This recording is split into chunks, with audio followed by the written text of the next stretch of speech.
Hello guys, আসসালামু আলাইকুম। আশা করছি সবাই ভালো আছেন, আমিও ভালো আছি। তো প্রথম ভিডিওর পর আপনারা অনেকেই জিজ্ঞাসা করেছেন এবং আমার কিছু ফ্রেন্ডও জিজ্ঞাসা করেছে আমি কিভাবে স্টুডেন্ট ভিসায় মালয়েশিয়াতে এসেছি। আর হ্যাঁ, আমি আপনাদের সাথে আজকে সেই প্রসেসিংটাই আপনাদের সাথে শেয়ার করব A to Z। তো হ্যাঁ, দেরি না করে চলে যাচ্ছি মূল কথায়।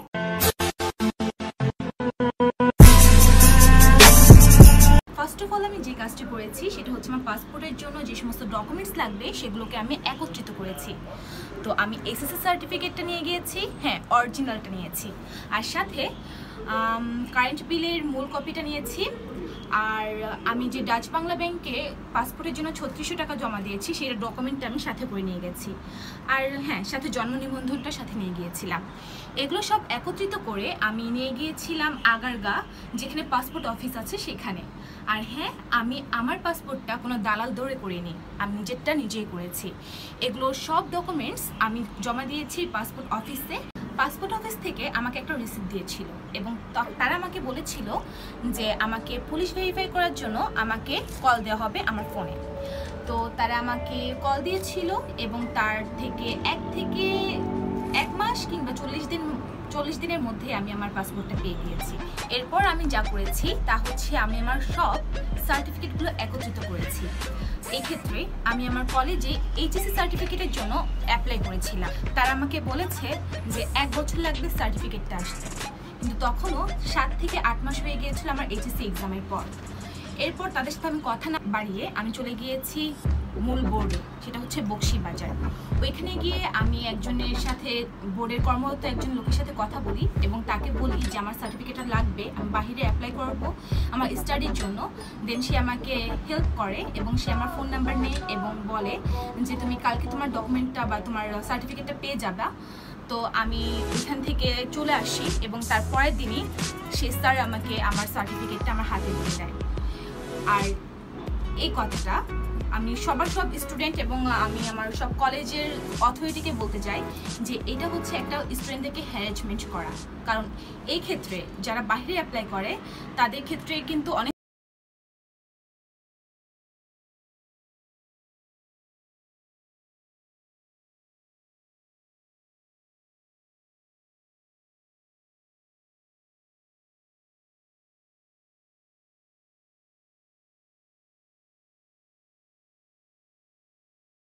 ব্যাকগ্রাউন্ডের মালয়েশিয়ান সাইজের ছবি, এটা কিন্তু অবশ্যই ফর্মাল ওয়েতে করতে হবে।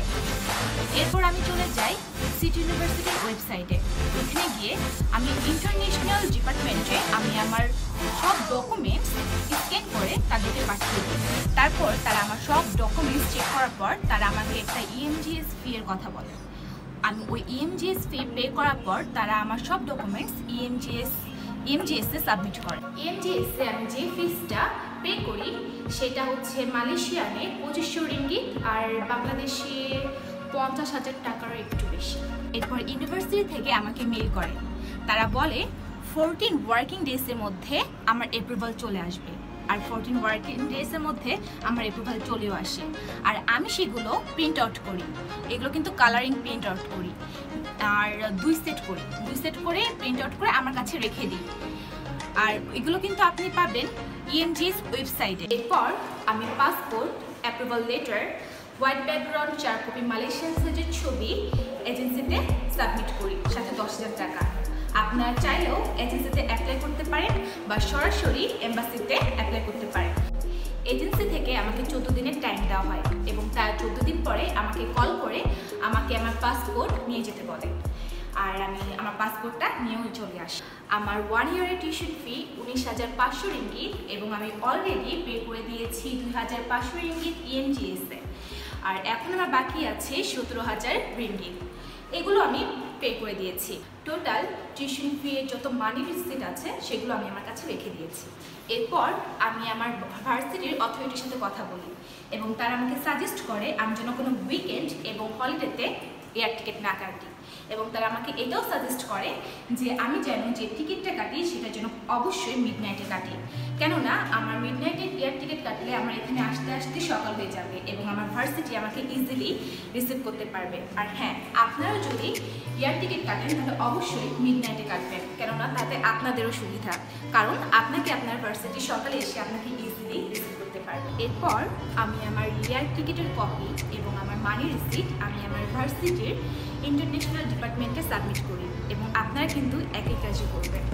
আসার আগের দিন আমি আমার ভার্সিটির অথরিটিকে ফোন দিয়ে সব কিছু কনফার্ম করি। এয়ারপোর্টে ঢোকার সাথে সাথে আমি যে কাজটি করেছি, আমি আমার এয়ারলাইনের কাউন্টারটা খুঁজে বের করেছি এবং সাথে সাথে আমার যত লাগেজ ছিল সেগুলো বুকিংয়ে দিয়েছি। আর হ্যাঁ, আপনারা যখন এয়ারপোর্টে আসবেন মিনিমাম 4 ঘন্টা হাতে নিয়ে আসবেন, এক্ষেত্রে কিন্তু আপনাদেরই সুবিধা। যেহেতু এটা আমার ফার্স্ট ইয়ার জার্নি ছিল, তো আমি অনেক নার্ভাস ছিলাম। আমার পরিজন খুবই কান্নাকাটি করেছিল, হ্যাঁ আমিও করেছিলাম। এখন এটা তো মেনে নিতেই হবে, কারণ হচ্ছে আমি আমার স্টাডির জন্য আমি আমার দেশ, আমার পরিজনকে ছেড়ে অ্যাব্রোডে আসার স্টেপ নিয়েছি। আমি যেটা করেছি, আমার সাথে আমার সকল অরিজিনাল ডকুমেন্টসগুলো আমার সাথে রেখেছি, আর এগুলো নিয়ে আমি সরাসরি চলে গিয়েছি ইমিগ্রেশনে আমার সকল ডকুমেন্টসগুলো চেক করেছে এবং সাথে আমাকে অনেক ধরনের কোশ্চেন করেছে, যেমন আমি কোন ইউনিভার্সিটিতে গিয়েছি, আমার কোন সাবজেক্ট, আমি কোন সাবজেক্ট নিয়ে স্টাডি করছি, এই সমস্ত সকল কিছু জানার পরে তারা আমাকে পাস করে দেয়। এরপর আমি আমার বোর্ডিং পাসে গেট নাম্বার দেখি, ওইখানে আপনার ফাইনাল চেক আপের জন্য একটা ব্যবস্থা করা থাকে। ওইখানে আপনার শু, আপনার জ্যাকেট, আপনার watch, mobile phone, ring everything check up করার পর আপনি বিমান উঠতে পারবেন। আমি বিমানে 4 থেকে 4.5 ঘন্টা ফ্লাই করার পর কুয়ালালামপুর ইন্টারন্যাশনাল এয়ারপোর্টে এসে পৌঁছেছি ভোর 6:30টার দিকে। কুয়ালালামপুর ইন্টারন্যাশনাল এয়ারপোর্টে আসার পর ফার্স্ট অফ অল আমি যে কাজটি করি সেটা হচ্ছে আমি একটা সিম কিনি। সিম কেনার পর আমি আমার কলেজ অথরিটিকে জানিয়ে দিই যে আমি চলে এসেছি এবং আমি সাথে সাথে কাউন্টারে চলে যাই এবং নিউ স্টুডেন্টদের জন্য 55 এবং 56 এই কাউন্টারটি, ওইখানে গিয়ে আমি আমার পেপার সাবমিট করি এবং তারা আমাকে ওয়েট করতে বলে যতক্ষণ ধরে না আমার কলেজ অথরিটি এসে আমাকে নিয়ে না যায়, এবং আমি তাদের জন্য ওয়েট করি। নর্মালি আমার ভার্সিটি স্টুডেন্টদেরকে রিসিভ করে 9টা to 10টা, আর সেক্ষেত্রে আমাকে তারা রিসিভ করেছে 12টা বাজে। আমি ওয়েট করেছি 6 ঘন্টা, কেননা পুরো বিশ্বজুড়ে করোনা ভাইরাসের জন্য যে এই প্রভাবটা পড়েছে সেক্ষেত্রে আমাকে কিছু করার ছিল না, আমাকে ওয়েট করতেই হয়েছে। তো মেনে নিতেই হয়েছে আমাকে। পরে 6 ঘন্টা পর আমার ভার্সিটি অথরিটি এসেছে, আমাকে রিসিভ করেছে এবং তারপর নিয়ে গিয়েছে। এরপর আমি ইউনিভার্সিটিতে আসি। ইউনিভার্সিটিতে আসার পর আমার কিছু ফর্মালিটিস থাকে, সেগুলো আমি মেনটেন করি এবং আমার ভার্সিটি আমাকে বলে যে আজকে বা কালকের মধ্যে আমাকে মেডিকেল করতে, আর আমি কালকে মেডিকেল করি এবং মেডিকেল করার পর আমার যে ডকুমেন্টস থাকে সেগুলো আমি আমার ভার্সিটিকে সাবমিট করতে পারি না, because of the corona virus. আপনারা জানেন আমি যেদিনকে এসেছি তার পরের দিন থেকে পুরো মালয়েশিয়া লকডাউন হয়ে গেছে, তো এই কারণে আমি আমার মেডিকেলের আপডেট করতে পারিনি এবং আমার পাসপোর্টও না।